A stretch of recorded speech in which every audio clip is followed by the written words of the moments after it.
Hello students and welcome to the fifth lecture of MEG 8 New Literatures in English Block 2 A Grain of Wheat written by Ngugi wa Thiong'o.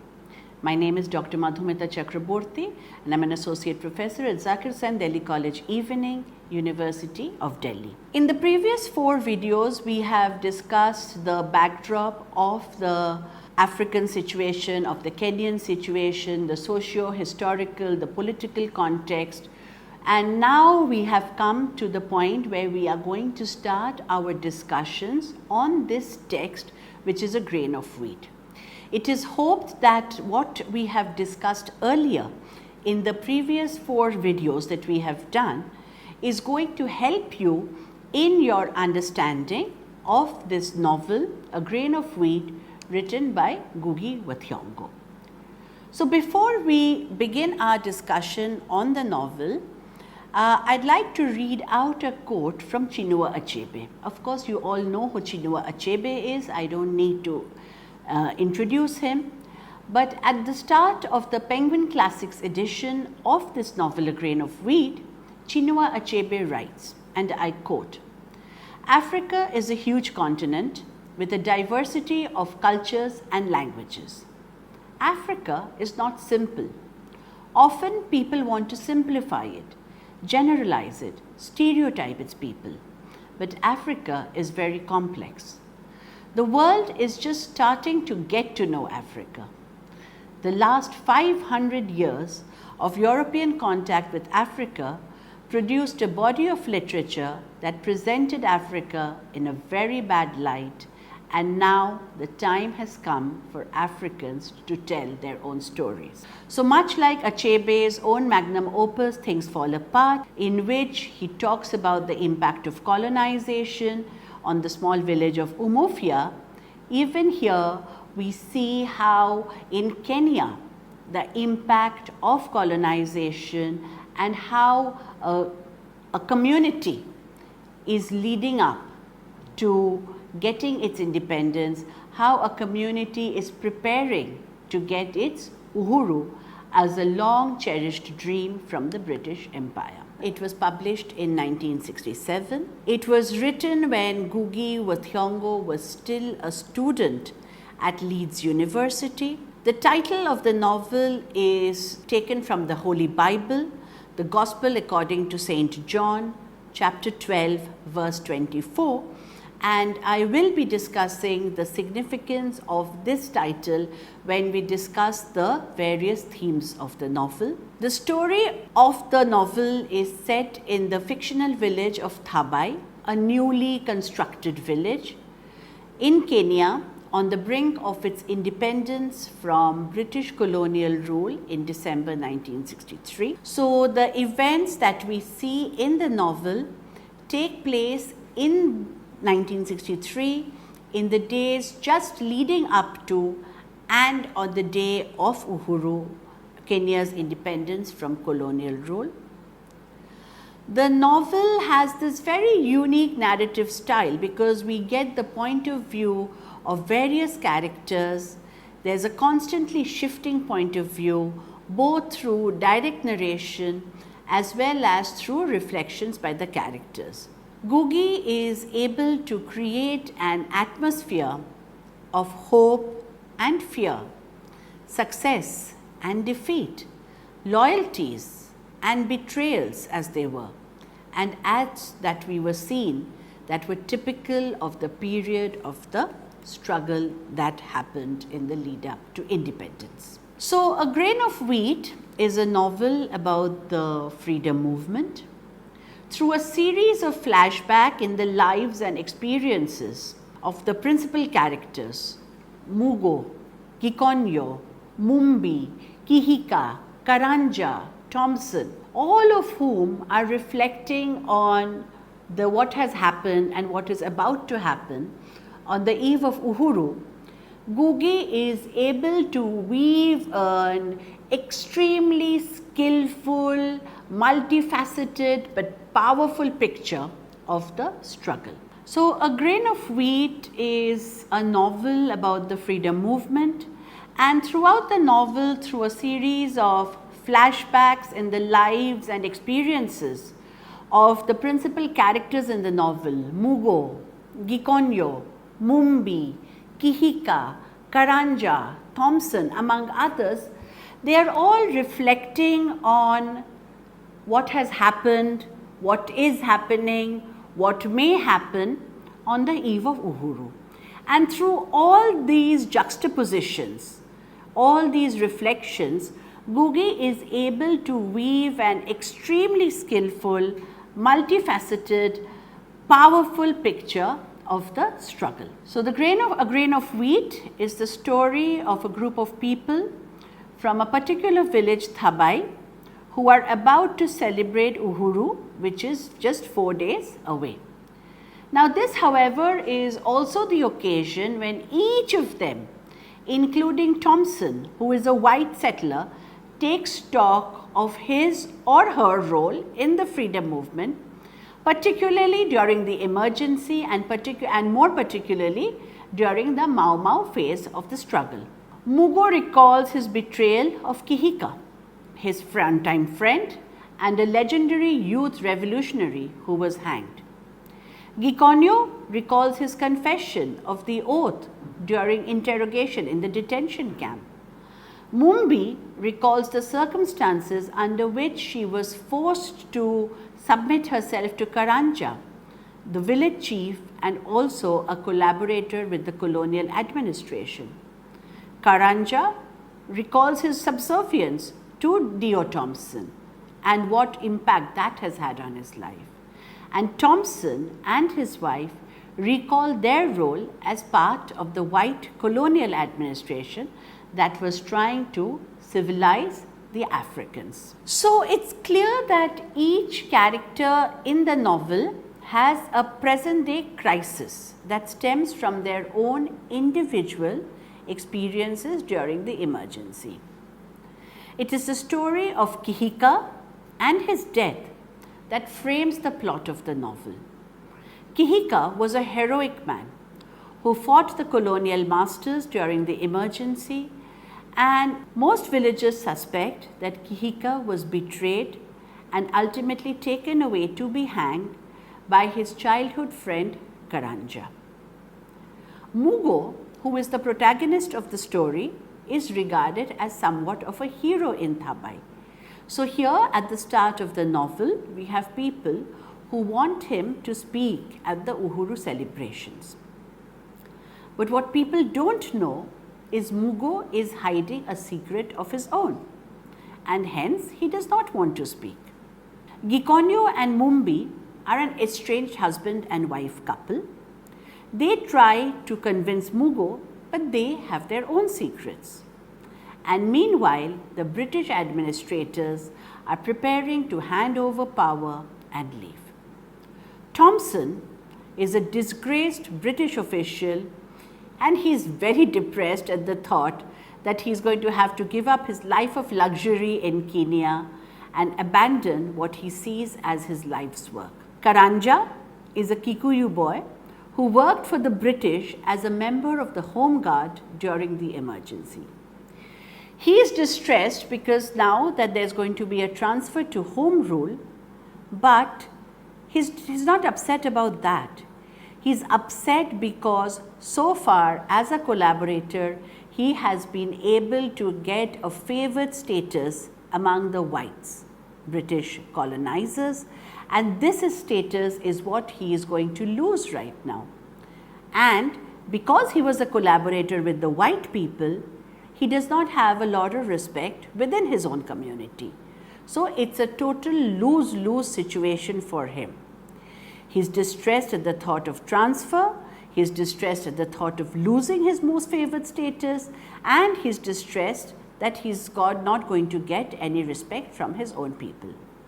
However, Karanja does hope to remain in Thabai, to be close to Mumbi, whom he has long loved and whose child he fathered while Gikonyo was in detention. So, as the novel progresses, secrets of all the characters begin to get revealed. At the Uhuru celebrations, villagers ask the traitor to come forward, Who is the traitor?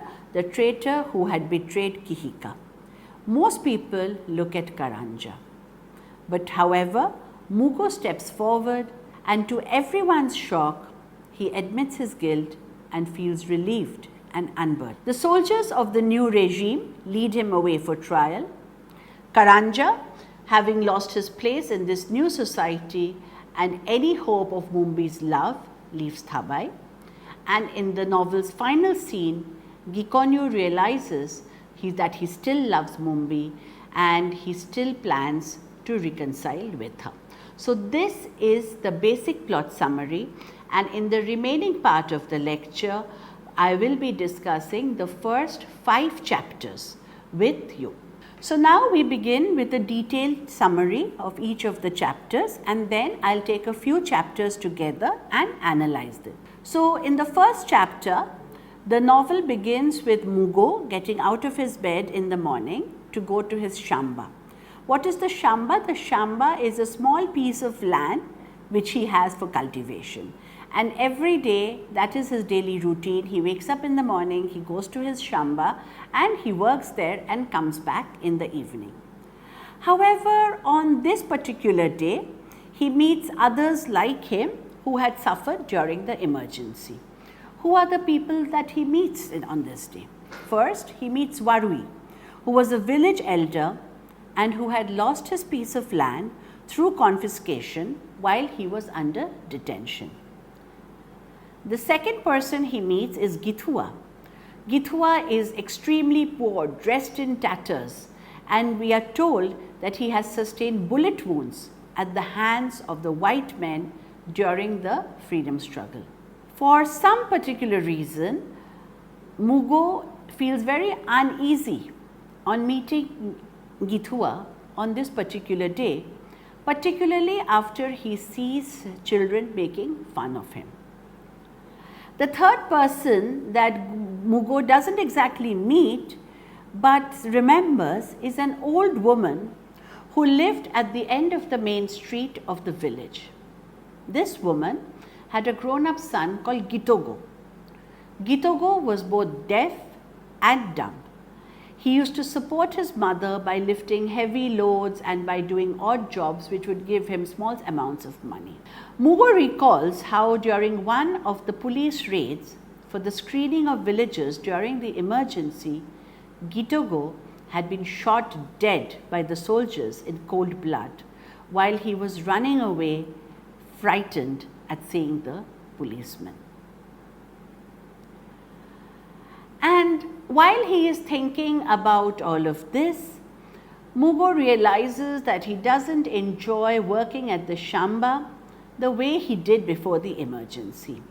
The emergency has scarred him, it has changed him, just as it has changed so many other people. He remembers his parents who had died when he was very young. Mugo had been brought up by an aunt who was a drunkard, who would get drunk regularly and who would abuse him so much that often he wanted to kill her. Ultimately, his aunt dies of old age as well as over drinking, and after that, Mugo takes to working on the shamba, thinking that this would give him a peaceful, prosperous life. But then Kihika comes into his life, and we've already mentioned who Kihika is. So on this particular day, Mugo doesn't feel like working anymore. He is not enjoying it, so he decides to go home early.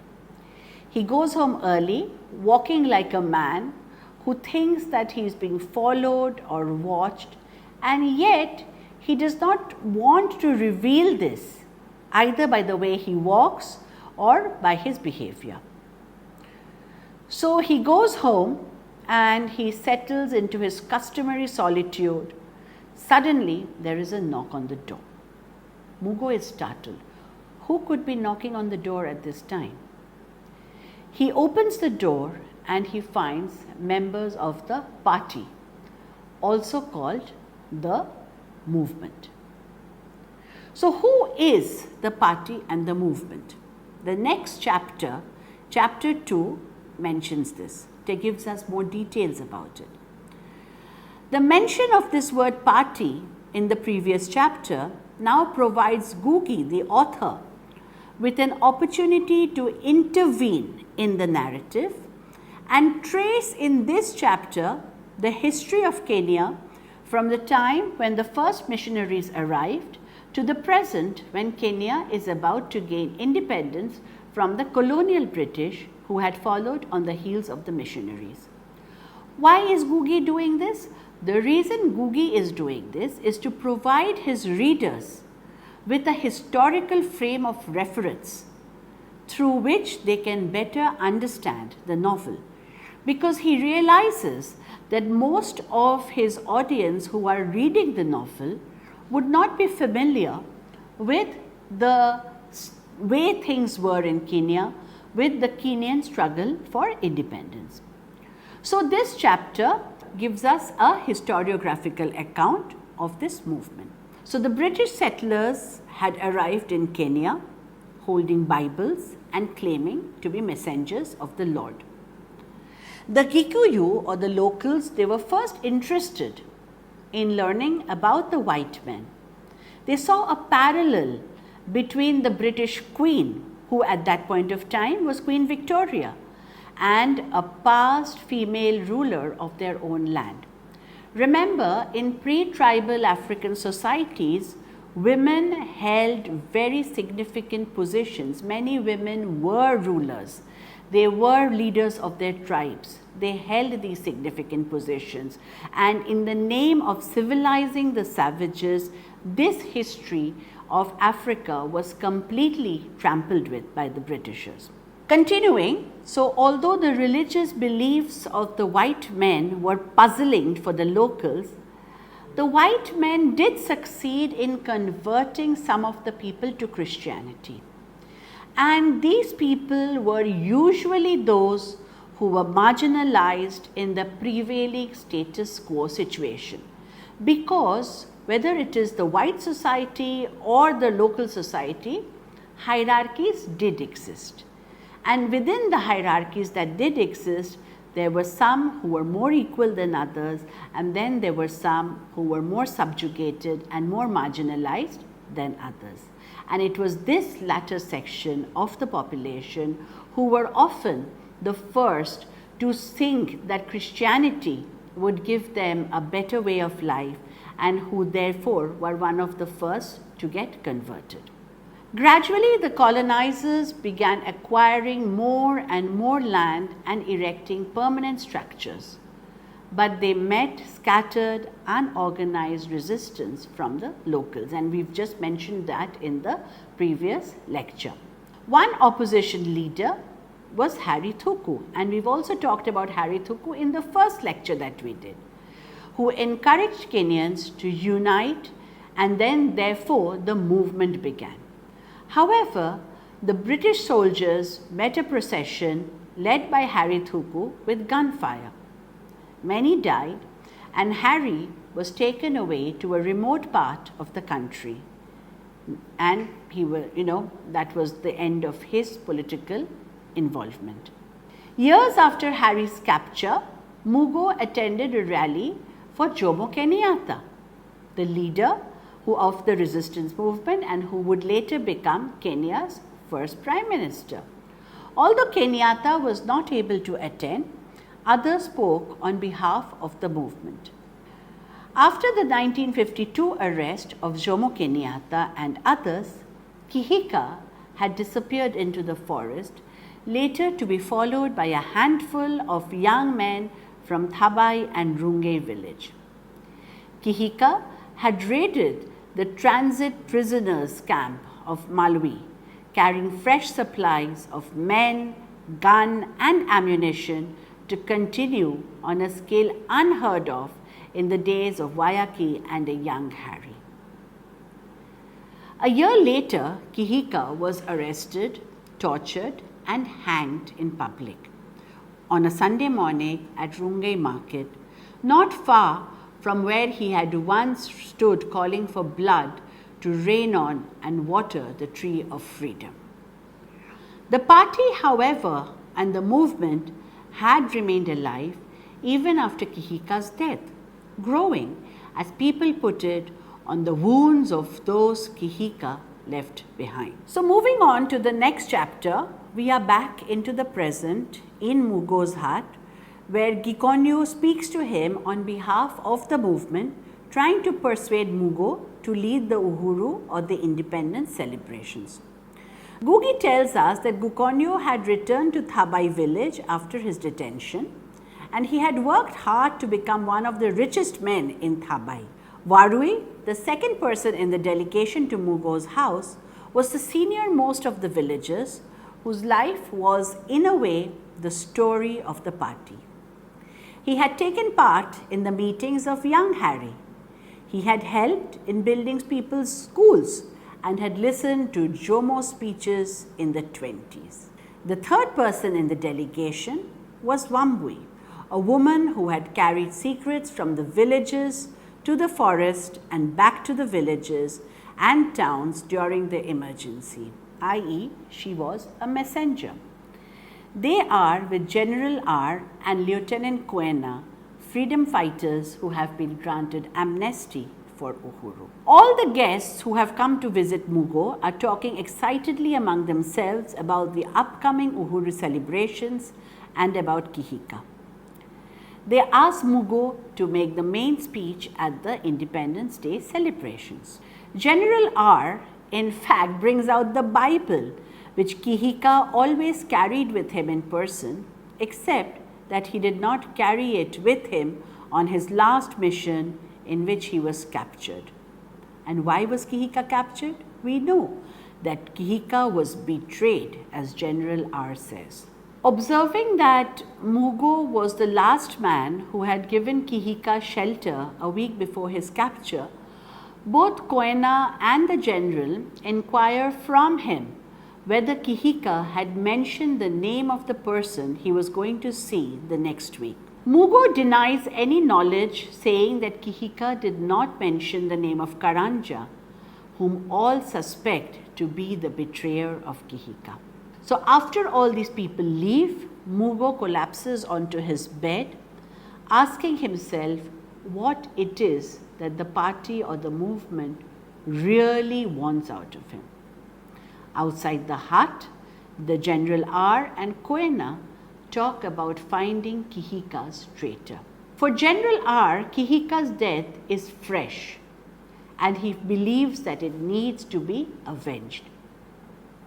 Meanwhile, Gikonyo, Warui and Wambui discuss Mugo's strange behavior, which Gikonyo attributes to Mugo's detention. Gikonyo goes home and finds that lights are on in his house. He stays with his estranged wife Mumbi, but now he doesn't want to see her, and he returns to Mugo's hut, believing that Mugo would truly understand his feelings. But once he reaches Mugo's hut, Gikonyo becomes embarrassed and decides to go home again. Then he goes and he demands his wife Mumbi, who, as I said, they are estranged, to give him tea. Mumbi, on the other hand, asks why she was not consulted as that they were going to visit Mugo, because Kihika was her brother. Mumbi serves tea and asks Gikonyo to talk about the child. He replies that there is nothing to talk about. Who is this child? This child is Mumbi's illegitimate child, fathered when Gikonyo was in detention. Mumbi wants that Gikonyo spend the night with her, that they sleep together as man and wife, because it has been many years since they have done that. Gikonyo refuses, and they both go to bed in their separate rooms. So these first 3 chapters, what are they doing? A quick analysis of the first 3 chapters before we move on to chapters 4 and 5.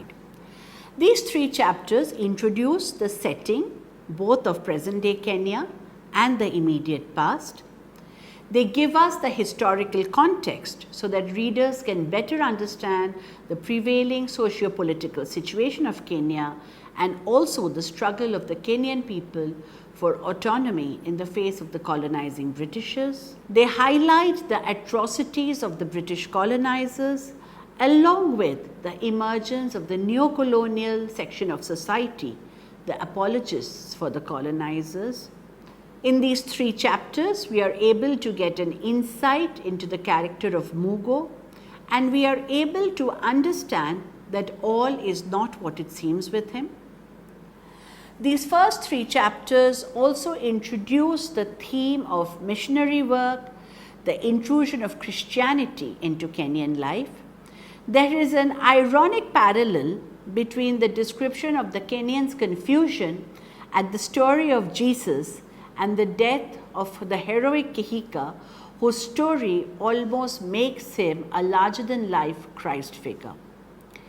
Kihika's life closely mirrors that of Jesus. Just as Jesus was betrayed, Kihika is betrayed. He is a resistance fighter struggling against an oppressive, occupying force.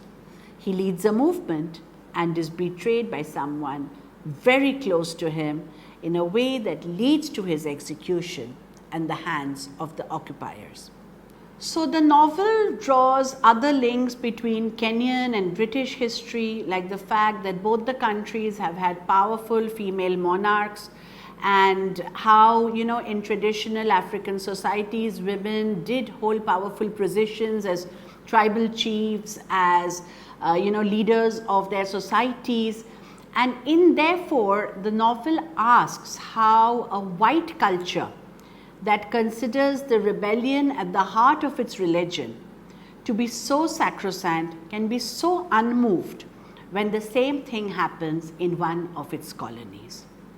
I hope this has been clear and you have understood everything. Thank you.